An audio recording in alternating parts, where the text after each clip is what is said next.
Louvado seja o nome do Senhor. Abra sua Bíblia no Salmo 95. Salmo 95. Um convite a louvar a Deus. Diz assim a palavra do Senhor. Salmo 95. Venham, cantemos ao Senhor com júbilo, celebremos o rochedo da nossa salvação. Saiamos ao seu encontro com ações de graças, vitoriemo-lo com salmos, porque o Senhor é o Deus supremo e o grande Rei acima de todos os deuses. Nas suas mãos estão as profundezas da terra e as alturas dos montes lhe pertencem. Dele é o mar, pois ele o fez, obra de suas mãos os continentes. Venham, adoremos e prostremo-nos, ajoelhemos diante do Senhor que nos criou. Ele é o nosso Deus, e nós somos povo do seu pasto e ovelhas de sua mão. Hoje, se ouvirdes a sua voz, não endureçam o coração como em Meribá, como naquele dia em Massá no deserto, quando os pais de vocês me tentaram pondo-me à prova, apesar de terem visto as minhas obras. Durante 40 anos estive irritado com essa geração e disse: este é um povo que gosta de se desviar. Eles não conhecem os meus caminhos. Por isso jurei na minha ira: eles não entrarão no meu descanso. Vamos orar? Pai, vem falar a Tua palavra no nosso coração. Aplica, ó Deus, a Tua mensagem, de forma a que o Teu Espírito traga para a nossa vida aquilo que o Senhor quer que sirva de instrução para o nosso viver. Oramos, ó Pai, no nome do Senhor Jesus. Amém e amém. Esse é um salmo de convite à adoração. Se tivéssemos de separar aqui um versículo para dizer, esse é o versículo central, quase todo salmo, eu gosto de pensar no salmo como um cântico. E a maioria dos cânticos tem uma frase, né, que é o coro, nos hinos era o estribilho, aquela mensagem que a gente quer que repita e fique gravada de uma forma mais intensa. O coro desse salmo é o versículo 6, que vai dizer: venham, adoremos e prostremo-nos, ajoelhemos diante do Senhor que nos criou. Essa é a ideia central deste salmo. É um convite para que todos nós compareçamos diante do Senhor em atitude de oração, em atitude de submissão, para receber dele, né, a instrução e, acima de tudo, para nos alegrarmos, nos exaltarmos o nome do Senhor e podermos nele ter a nossa alegria. É interessante que o texto ele vai dizer, esse versículo 6, de 3 atitudes de reconhecimento no ato de comparecermos perante o Senhor. O convite é esse: venham diante do Senhor, se acheguem à presença do Senhor. É interessante que naquela época, nós estamos no Antigo Testamento, e chegar diante do Senhor era um privilégio apenas do sumo sacerdote, uma vez no ano, uma vez que o ritual, ele só permitia que o adorador chegasse até o pátio externo, aonde ele trazia o seu sacrifício, e de lá até o Santo dos Santos era um caminho que só era percorrido por aquele que tinha a chancela do Senhor, o mediador, o seu intercessor, que pegava a sua oferta e levava, e uma vez por ano, um sumo sacerdote apresentava-se diante do Santo dos Santos, e ali era trazido diante do Senhor todas as nossas ofertas. Mas o salmista está dizendo: venham todos diante do Senhor. Lá em Hebreus nós vamos ver que esse caminho foi aberto, escancarado de uma vez por todas por Jesus. Ele fala agora que nós podemos atrevidamente, né, assim que ele fala, adentrar no Santo dos Santos e comparecer na adoração ao Senhor perante a presença do Senhor. Então, de certa forma, esse salmo é um cântico profético para os nossos dias. Somos chamados a adorar ao Senhor diante do Senhor, na presença do Senhor. E quais são os reconhecimentos que se espera? Primeiro, o reconhecimento da sua divindade. Nós somos chamados a adorar ao Senhor. Venham diante do Senhor que nos criou. Venham e adoremos. Se nós somos chamados a adorar, é porque reconhecemos que Ele é Deus. Ele é o Senhor Supremo. Ele vai dizer que é o Deus acima de todos os deuses. Ou seja, qualquer outro Deus é criação humana. O nosso Deus é o Criador de todas as coisas. O segundo reconhecimento vem ao seu poder. Quando a palavra, quando é colocado adoremos e prostremo-nos, se prostra de alguém que é poderoso, se prostra diante de alguém que tem todo o poder. Esse Deus Criador, a quem somos chamados a viver, a adorar, Ele é não somente o Deus Supremo, mas é o Deus Todo-Poderoso. E também somos chamados a nos ajoelhar. E a atitude de ajoelhar é o reconhecimento da sua autoridade. Deus é o Senhor e Deus tem a autoridade sobre todas as coisas, sobre todos os tempos e em todo o universo. Filipenses vai dizer isso a respeito de Jesus, porque fala que Deus Pai exaltou Jesus e lhe deu uma autoridade que está acima de todas as autoridades, para que todos os joelhos se curvem, se dobrem diante daquele que é o Senhor eterno. Veja bem, somos então chamados, convidados a adorar e exaltar o Deus eterno, o que tem todo o poder e a autoridade suprema de todo o universo. Que maravilha! Mas quem está sendo convidado a estar diante do Senhor? Já temos o convite, já temos a forma, mas quem está sendo chamado? E aí, para a gente entender esse convite, a gente precisa fazer uma leitura invertida desse salmo, irmãos.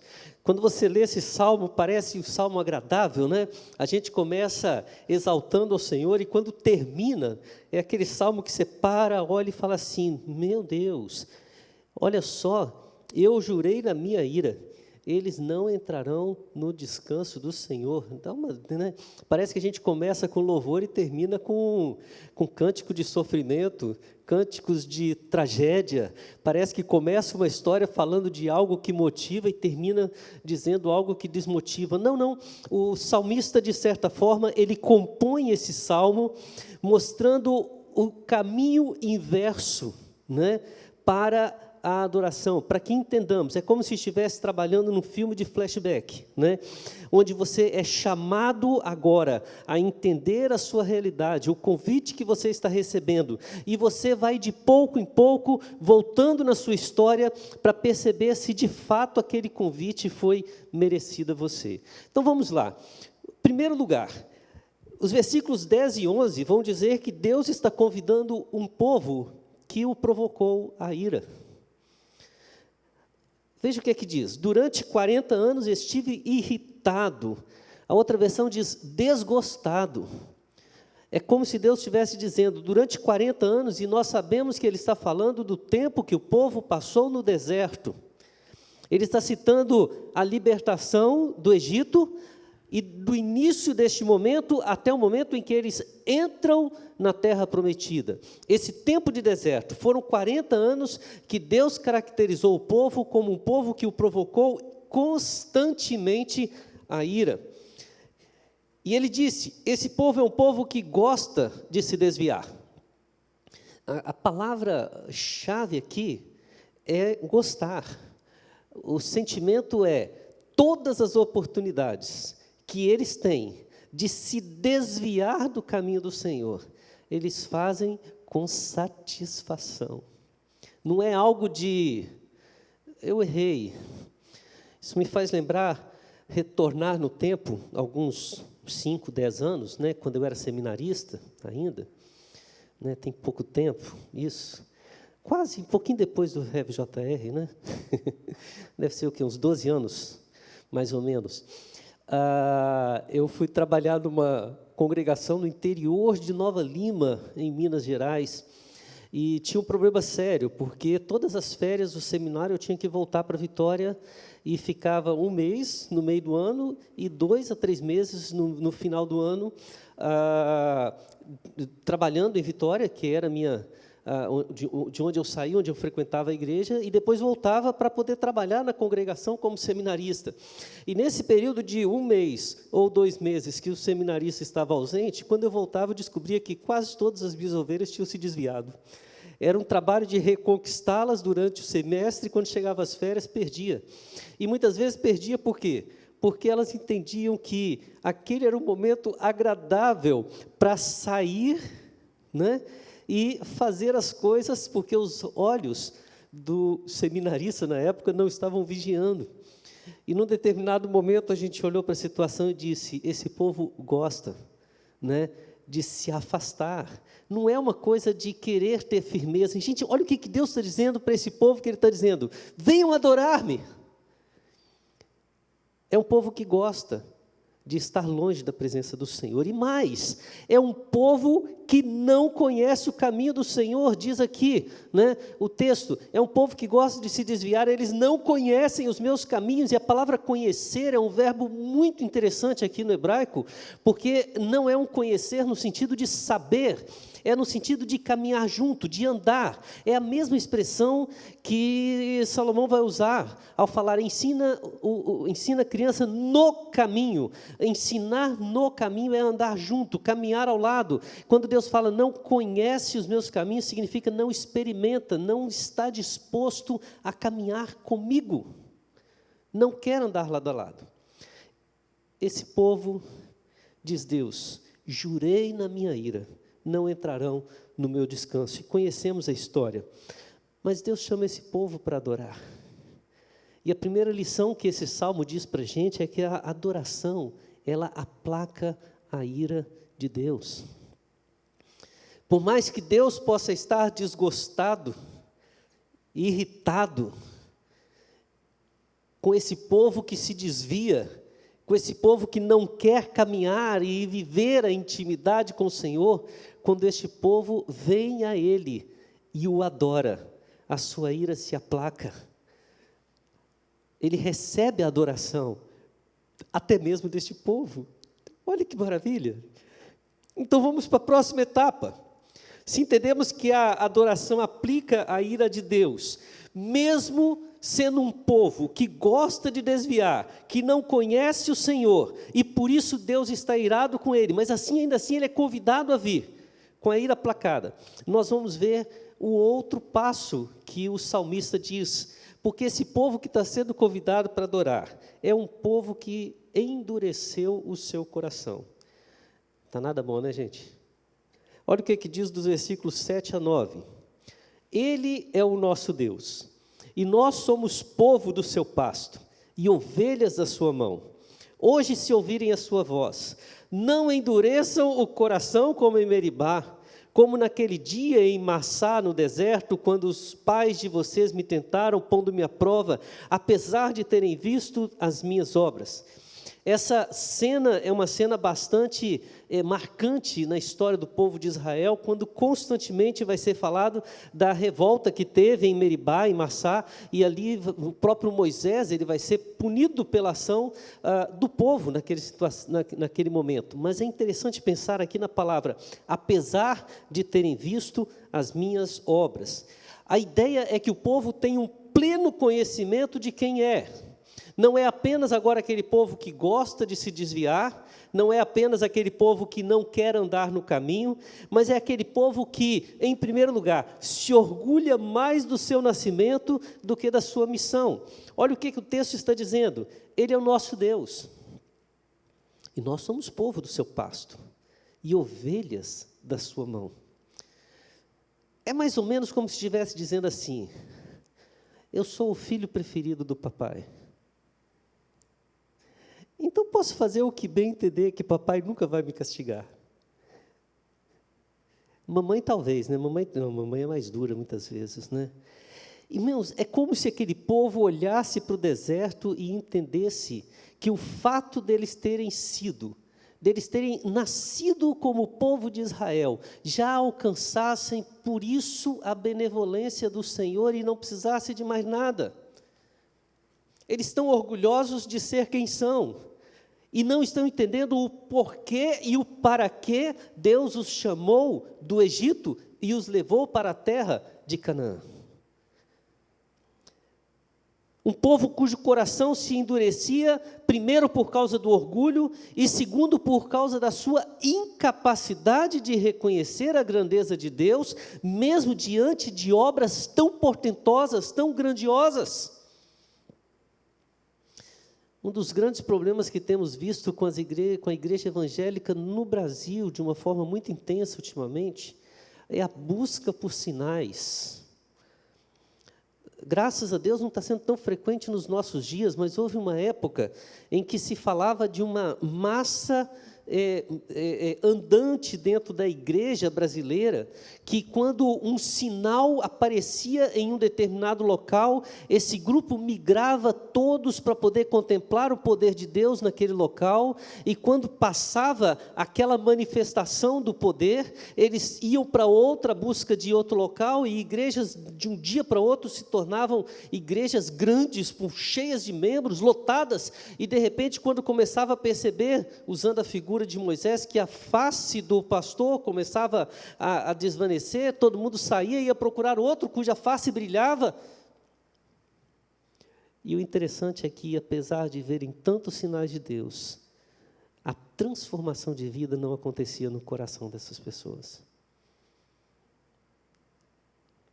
Questiona-se hoje em muitas cidades em que a presença evangélica chega a níveis de 60%, 70%, 80%, mas são marcadas por sérios problemas sociais, problemas conjugais, corrupção, como se nada tivesse feito diferença.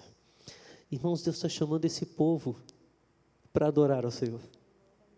Ele está chamando o povo que tem mais orgulho de ser quem é do que da missão que Deus lhe deu, um povo que vê as obras do Senhor e nunca está contente para adorar, e ele entende que essa adoração vai trazer a este povo quebrantamento de coração, nos fazer entender que uma transformação de vida é muito mais importante do que termos uma história de fazer parte deste povo. Tinha uma música antiga que falava mais ou menos assim: e na segunda-feira? E na segunda-feira, você me amará? E tem um verso que diz assim: filho de cristão de terceira geração, sentadinho no terceiro banco da igreja, abre o cantor, aguenta o pastor, desse jeito mesmo, viu? Aguenta o pastor, cumprimenta todo mundo na saída. E na segunda-feira, você me amará? A adoração quebra o nosso coração, nos faz entender que, independente da nossa filiação, ou de ver ou não ver poderes sobrenaturais, somos, como diz Paulo César, Grupo Logos, apenas servos e nada mais. Somos chamados para adorar ao Senhor. E a verdadeira diferença da adoração, ela ocorre de segunda a sábado, quando vivenciamos o Evangelho transformando a nossa vida. A adoração quebranta o nosso coração. Ela aplaca a ira de Deus, mesmo diante de um povo que constantemente lhe provoca a ira. Ela quebranta o nosso coração, mesmo quando a nossa relação com Deus é apenas de religiosidade, de orgulho e de busca de coisas que agradam os nossos olhos. Mas o texto vai dizer que essa adoração ainda tem um terceiro efeito. Ela é um convite a um povo que, apesar disso, sabe quem é seu Deus. Conhece o Deus a quem serve. Os versículos de 1 a 5 diz: venham, cantemos ao Senhor com júbilo, celebremos o rochedo da nossa salvação. Ele é o rochedo da nossa salvação. Ele é o Deus em quem podemos ter vida firme. Os nossos passos podem ser seguros. Saiamos ao seu encontro com ações de graças, vitoriemo-lo com salmos. Por quê? Porque o Senhor é o Deus supremo e o grande Rei acima de todos os deuses. Nas suas mãos estão as profundezas da terra. As alturas dos montes lhe pertencem, dele é o mar, e pois ele o fez, e é obra de suas mãos os continentes. Ele é o rochedo da nossa salvação. Ele é o Deus supremo, o grande Rei. A adoração faz o nosso coração transbordar de alegria. Adorar ao Senhor nos faz entender o sentido da nossa vida. Adorar o Senhor nos faz compreender a grandeza desse Deus que nos diz: venham. Irmãos, eu creio que quando o salmista compôs esse salmo, ele deve ter pensado em todo esse processo de transformação. Talvez ele tenha olhado para a história do seu povo, mas para dentro de si mesmo, e identificado quantas foram as vezes na sua vida em que ele se afastou da presença do Senhor por gosto, né? Eu me desviei porque eu não consegui resistir. Fui atraído. Quantas vezes ele talvez andou com o povo do Senhor, mas não experimentou verdadeiramente andar na lei do Senhor, no caminho do Senhor. Talvez ele tenha percebido quantos foram os momentos em que o argumento mais poderoso que ele tinha para adorar ao Senhor é dizer: olha, eu sou filho de Abraão. Eu sou da igreja presbiteriana desde que me entendo por gente. Mas ele não tinha uma experiência pessoal e profunda de transformação com o Senhor. Quantas vezes não pode ser aquele momento que ele pode ter passado e falado assim: gente, eu já vi Deus fazer tantos milagres, tantas coisas tremendas. Eu não conheço uma pessoa que é fiel nos seus dízimos e ofertas e que não tenha pelo menos uma história de milagre de Deus na sua vida. Eu não conheço uma pessoa que é dedicada à vida de oração e não seja capaz de responder pelo menos uma ou duas vezes que Deus mostrou que a sua oração foi atendida e Deus lhe deu provas claras da resposta de oração. Quantos sinais tremendos, e a gente olha e fala assim: quantas vezes eu vi isso tudo e nem isso quebrantou meu coração para buscar ao Senhor de uma forma mais íntima, mais poderosa. Mas todas as vezes que eu me aproximei do Senhor, reconhecendo que Ele é o rochedo da minha salvação, que Ele é o grande Rei e o Deus Supremo, o meu coração se encheu de alegria, de júbilo.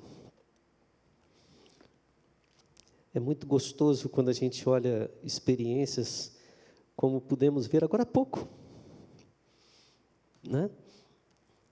Alguns não entendem o valor de se passar alguns minutos dentro de um carro, ouvindo um louvor, um violãozinho, uma mensagem rápida, receber um cálice.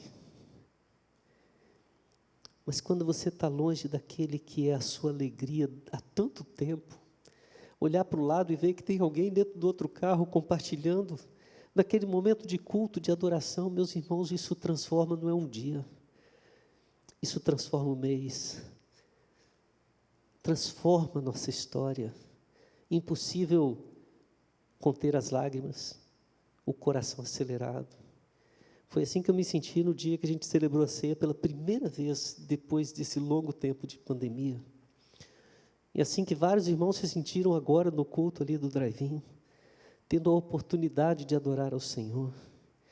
Mas, irmãos, não adianta a gente sair daqui agora e voltar a ser aquele povo que desperta a ira de Deus,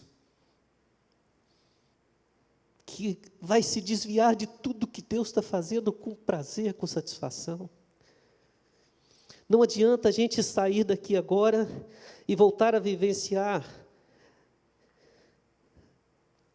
um caminho que não é o caminho do Senhor. Não adianta a gente voltar, sair daqui e continuar com o coração endurecido, nos orgulhando mais de sermos religiosos do que de termos uma vida com Deus, e de não se contentar com os sinais grandiosos que Deus está fazendo dentro do seu coração. Essa alegria tem que perdurar. A alegria de adorar ao Senhor. Porque a adoração, ela aplaca a ira de Deus, quebranta o nosso coração. E ela nos traz uma alegria que não termina quando o culto se encerra. Ela traz uma alegria tão poderosa e tão tremenda, que nos torna capazes de superar todas as adversidades, porque Ele é o rochedo da minha salvação, o grande Rei, o Deus Supremo, que diz para cada um de nós, para você que está em casa: venham, adoremos, prostremos-nos, ajoelhemos diante do Senhor, o Deus Criador. Vamos louvar o Senhor.